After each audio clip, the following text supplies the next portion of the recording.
এটা কোনো কথা? তিনজন না, ছাপড়ি সব একসাথে, এরাই মরে, দোষ পরে আমাদের আর কি।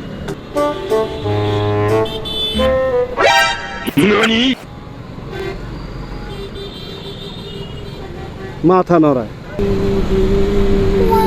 বাবারে, কতগুলা ছাপড়ি কি শুরু করছো?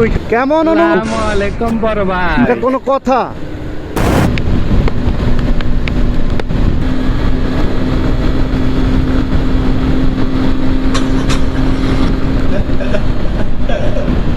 না, কচ্ছপ পারবে না। এই যে এখানে অবশেষে ধরা পড়ছে। ওভার স্পিডিং ছিল, এগুলো প্রত্যেকটা ওভার স্পিডিং ছিল। প্রথমবার কইছস। এখানেও তারা স্পিড গান নিয়ে আছেন। এখানেও ধরা খাইছে কয়েকটা।